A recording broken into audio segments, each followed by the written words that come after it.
بسم اللہ الرحمن الرحیم۔ آپ دیکھ رہے ہیں ہسٹری کویسٹ چینل۔ دوستو، 1837 میں اکبر شاہ ثانی کے انتقال کے بعد آخری مغل بادشاہ سراج الدین محمد بہادر شاہ ظفر تخت نشین ہوا۔ 20 سال بعد 1857 میں اس آخری مغل بادشاہ کی حکومت کا چراغ گل ہو گیا۔ اس 20 سالہ دور میں بادشاہ کا زیادہ تر وقت انگریز ریزیڈنٹ کے ساتھ دو ذاتی مسئلوں پر خط و کتابت اور بحث و تکرار میں گزرتا۔ ایک ولی عہد کی نامزدگی کا مسئلہ اور دوسرا وظیفہ میں اضافے کا مسئلہ، جو بادشاہ کو انگریزوں کی طرف سے سالانہ گرانٹ ملتی تھی۔ یہ گرانٹ اس قدر کم تھی کہ لال قلعے کا انتظام مشکل سے چلتا تھا، لہٰذا بادشاہ سلامت کے دسترخوان پر عموماً دال ہی پکا کرتی تھی۔ اختیارات کی وسعت کا یہ عالم تھا کہ لال قلعے کی اندرونی حدود میں بھی بادشاہ کو بعض اقدامات انگریز ریزیڈنٹس کی اجازت سے کرنے پڑتے تھے، لیکن اس تمام نمائش کے باوجود مغل بادشاہ کا نام ہندوستان کے عوام اور شہزادوں کے ذہن پر زندہ اثرات رکھتا تھا۔ تھوڑے عرصے میں پہلے تک ہندوستانی سکے پر مغل بادشاہ کا نام ہی کندہ ہوا کرتا تھا، اور ہندوستان کے راجوں اور نوابوں کے نزدیک بادشاہ کے محض سائے کی طرف سے سند قبولیت برطانوی حکومت کی طرف سے تسلیم کیے جانے کی نسبت زیادہ اہمیت کی حامل تھی۔ جب بہادر شاہ ظفر تخت نشین ہوا تو وہ پہلی ہی ایک عمر رسیدہ، کمزور اور ضعیف شخص تھا۔ نظر کمزور تھی، آداب و القاب پر جائیں تو وہ جہاں پناہ، ذل سبحانی، شہنشاہ ہند اور نہ جانے کیا کیا تھے۔ بادشاہ کے وسائل کچھ اس طرح تھے کہ اسے برطانوی حکومت کی طرف سے ماہانہ 1 لاکھ روپے تنخواہ ملتی تھی۔ اس کے علاوہ 1.5 لاکھ روپے دہلی کے نواح میں بادشاہ کی ملکیتی زمینوں کی آمدن سے ملتے تھے۔ دہلی شہر میں بادشاہی خاندان کے مکانات کے کرائے سے بھی معقول رقم حاصل ہوتی تھی۔ اس آمدن سے شاہی خاندان کے افراد اور شہزادوں کے علاوہ بے شمار متوسلین اور نوکروں چاکروں کی فوج کے اخراجات پورے کرنے پڑتے تھے۔ ظاہر ہے کہ شاہانہ اخراجات کے مقابلے میں آمدن کم تھی۔ 60-70 سال کی عمر میں بادشاہ نے ایک نوجوان بیوی بھی کر لی تھی۔ بوڑھے بادشاہ ظفر کی نبض ہر وقت اس کی جوان ملکہ زینت محل کے ہاتھ میں رہتی تھی۔ وہ جو سبق دیتی بادشاہ اس پہ اشارے پہ چلتے رہتے۔ یوں لال قلعے کی 4 دیواری تک محدود مغل سلطنت میں اصل اقتدار عورت کو حاصل تھا۔ لال قلعے میں شاہی خاندان کی تعداد میں اضافہ ہوتا رہا، لیکن افسوس کہ اس دور میں جوانمردی اور قائدانہ صلاحیت کا مالک ایک شہزادہ بھی نہیں تھا۔ 1856 میں ولی عہدی کے جھگڑے کے موقع پر انگریز ریزیڈنٹس نے شاہی خاندان کے تمام افراد کی ایک جامع فہرست تیار کی۔ یہ فہرست 2104 افراد پر مشتمل تھی۔ یہ وہ منظرنامہ تھا جس میں 1857 کا ہنگامہ برپا ہوا، اور جس میں وہ دردناک واقعات اور حادثات رونما ہوئے کہ چشم فلک نے شاید ہی ایسے واقعات پہلے کبھی دیکھے ہوں۔ ظلم، خونریزی، سفاکی اور مسلمان کشی کی یہ انتہا پہلے کبھی کسی نے نہیں دیکھی تھی۔ انگریز انتقامی کارروائی اور قاتلانہ خصلت میں چنگیز خان، ہلاکو اور پیٹر اعظم کو بہت پیچھے چھوڑ چکے تھے۔ 1857 کے ہنگامے کے بارے میں کہا جاتا ہے کہ یہ مقامی لوگوں کی غیر ملکی سفید فام حکمرانوں کے خلاف لڑی جانے والی جنگ آزادی تھی۔ اس حد تک تو یہ بات درست ہے، لیکن جہاں تک اس جدوجہد میں ناکامی کے بعد نتائج کا تعلق ہے، ان کا سامنا 90% کی حد تک مسلمانوں کو کرنا پڑا۔ شاید اس لیے کہ اس جدوجہد کی قیادت عام طور پر مسلمان کر رہے تھے۔ اس کے علاوہ عیسائی فرنگی مسلمانوں سے زیادہ سکھوں اور ہندوؤں کو اپنے قریب سمجھتے تھے۔ 57 کے المیے کے اسباب مختصراً کچھ یوں تھے کہ حکمران بادشاہ، شہزادے، نواب مستغرق کے نشاط تھے۔ انہیں شطرنج بازی، کبوتر بازی، بٹیر بازی، مرغ بازی اور اس قسم کی دیگر خرافات، بھنگ و نشے سے فرصت ملتی تو کسی نازنین کی کلائی پکڑ کر تخلیے میں چلے جاتے۔ گویا زندگی کھیل کود تھی۔ لال قلعے میں سورہ یاسین کی تلاوت ممنوع تھی کہ موت و آخرت کا خیال بھی سخت گراں تھا۔ حکمرانوں نے سمجھا جب انگریزوں نے ان کی حفاظت کا ذمہ لے لیا ہے تو انہیں حرب و ضرب اور تیر و تفنگ کی تربیت کی کیا ضرورت ہے؟ 1857 کی بغاوت کا آغاز میریٹ کی چھاؤنی سے ہوا تھا، جو دلی سے 40 میل دور انگریزوں کی سب سے بڑی چھاؤنی تھی۔ اس کی حدود 5 میل تک چلی گئی تھی۔ اگرچہ آزادی کے لیے شعلہ اچانک بھڑکا، لیکن جو اضطراب اور ہیجان پہلے سے موجود تھا، اس کے پس منظر میں تیاریاں خفیہ طور پر جاری تھیں۔ مئی 1857 میں لاوا پھٹ گیا۔ مولانا غلام رسول مہر نے اسے پہلی چنگاری قرار دیا۔ رسالے کے ایک انگریز کرنل سمتھ نے منتخب دیسی سپاہیوں کی، جن کی تعداد غالباً 90 تھی، پریڈ میں بلایا اور حکم دیا کہ وہ چربی والے کارتوس وصول کریں اور ان کے استعمال کا طریقہ سیکھیں۔ 5 کے سوا تمام سپاہیوں نے یہ کارتوس لینے سے انکار کیا، کیونکہ کارتوسوں کے بارے میں تمام فوج بلکہ عوام میں شدید بے چینی پائی جاتی تھی۔ ان میں اکثریت مسلمان سپاہیوں کی تھی۔ حکم عدولی کرنے والے 85 سپاہیوں کے لیے فوجی عدالت بیٹھی اور انہیں یک طرفہ طور پر 10 سال قید بامشقت کی سزا سنا دی گئی۔ یہ منظر بڑا دردناک تھا۔ سرعام ان قیدیوں کی وردیاں اتاری گئیں اور بیڑیاں پہنا دی گئیں۔ اس وقت ان کے گرد کھڑے ساتھی سپاہیوں کے دل میں نفرت کا طوفان پیدا ہو رہا تھا۔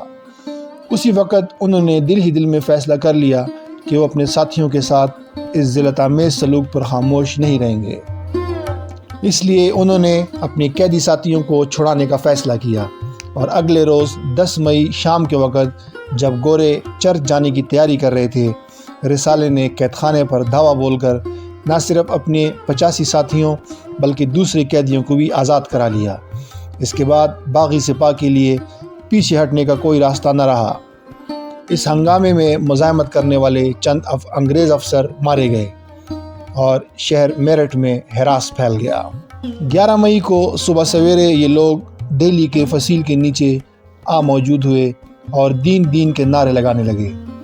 جنگ آزادی شروع ہو چکی تھی۔ ملک میں جو تناؤ اور اضطراب کی کیفیت تھی اور جس طرح مختلف اطراف سے ہوشربا خبریں مل رہی تھیں، دہلی کے لوگ کسی نہ کسی ہنگامے کی پہلی ہی توقع لگائے بیٹھے تھے۔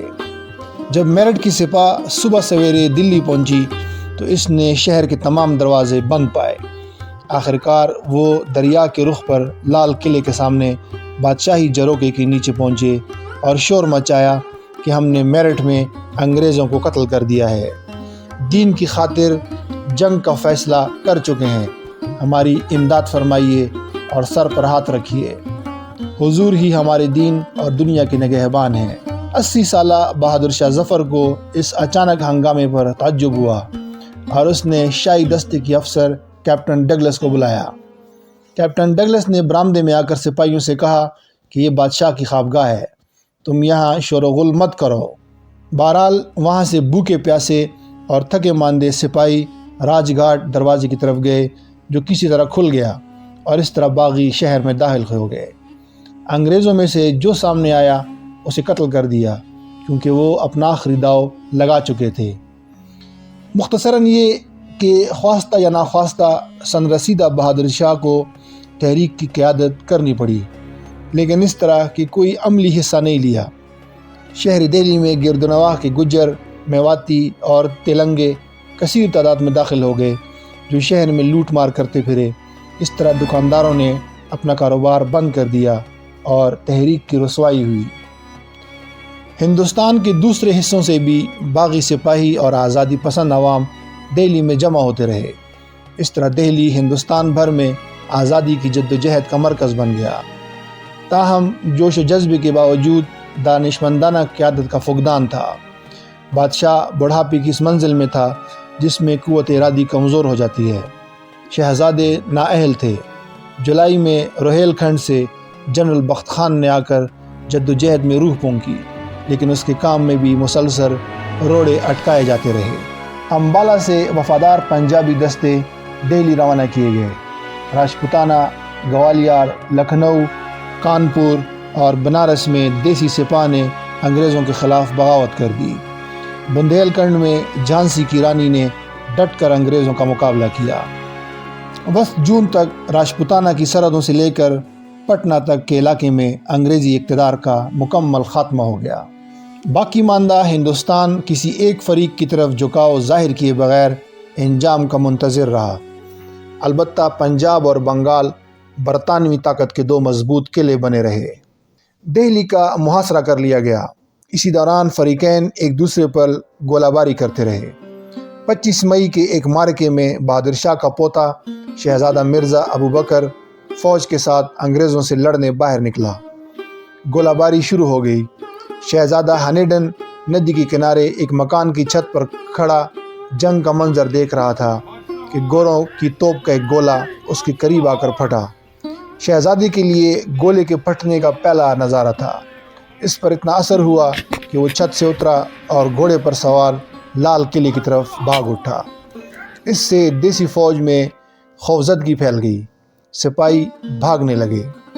سب سے اہم نکتہ یہ ہے کہ کثرت تعداد اور عسکری فوائد کے باوجود ہندوستانی فوج نے دفاعی لڑائی لڑی، حالانکہ انہیں فیصلہ کن کامیابی کے لیے جارحانہ جنگ لڑنی چاہیے تھی۔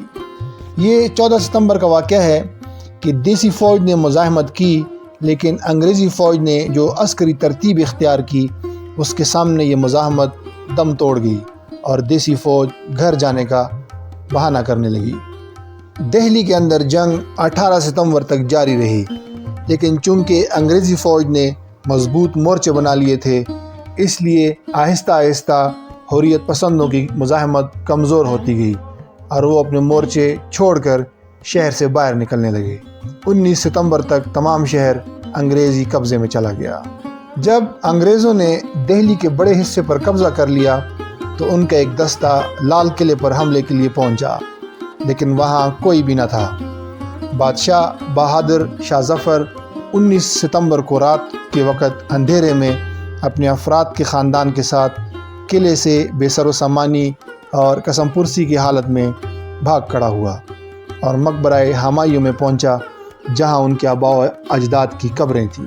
انگریز اہل ہندوستان خصوصاً مسلمانوں کے اتحاد و اتفاق کی اس علامت کو زندہ گرفتار کرنا چاہتے تھے، چنانچہ ان کے جاسوس حرکت میں آ گئے۔ ایک طرف جنرل بخت خان جیسا حریت پسند اور سپہ سالار تھا، جس نے بادشاہ کو مشورہ دیا کہ اگرچہ انگریزوں نے دہلی شہر کو لے لیا ہے، لیکن اس سے ہمارا بہت زیادہ نقصان نہیں ہوا۔ تمام ہندوستان ہمارے ساتھ ہے۔ حضور کچھ تردد نہ فرمائیں، میرے ساتھ تشریف لے چلیں۔ میں پہاڑوں میں بیٹھ ایسی زبردست مورچہ بندی کروں گا کہ انگریزوں کا فرشتہ بھی وہاں نہ آ سکے گا۔ دہلی پایا تخت ہے، فوجی قلعہ نہیں۔ لڑائیوں کے لیے ایسے مقامات مناسب نہیں ہوتے۔ بخت خان بادشاہ سے ملاقات کر کے چلا گیا تو انگریزوں کا گماشتہ مرزا الہی بخش وہاں آن پہنچا۔ اس نے بہادر شاہ ظفر کو کہا کہ حضور گرمی کا موسم ہے، برسات آ گئی ہے، آپ کی ضعیفی اور ناتوانی کا زمانہ ہے، گھر سے نکل کر مسافرت میں امن بھی ہو تب بھی گھر کا آرام میسر نہیں آتا۔ آپ چھوٹے چھوٹے شہزادوں، شہزادیوں اور پردہ نشید بیگمات کو کہاں لیے پھریں گے؟ میں انگریزوں سے مل کر تمام معاملات کی صفائی کر دوں گا۔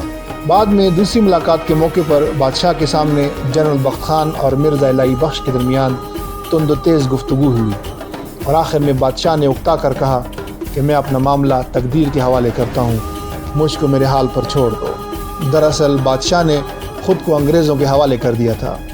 جنرل بخت خان ہونٹ چباتا ہوا مقبرے کے مشرقی دروازے سے دریا کی طرف اتر گیا اور فوج کو ساتھ لے کر ایسی جگہ غائب ہوا جہاں آج تک کوئی نہ پہنچ سکا۔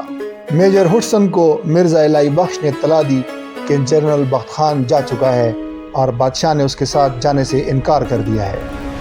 ہڈسن نے اندر پیغام بھجوایا کہ وہ بادشاہ کو گرفتار کرنے آ رہا ہے۔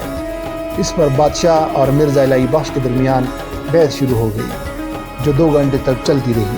مرزا الہی بخش کا اصرار تھا کہ بادشاہ کو جان بخشی کی ضمانت پر اپنے آپ کو انگریزوں کے حوالے کر دینا چاہیے، جبکہ بادشاہ کو احساس ہو رہا تھا کہ اس نے بخت خان کی پیشکش قبول نہ کر کے غلطی کی، کیونکہ اب صرف ذلت ہی اس کی منتظر تھی۔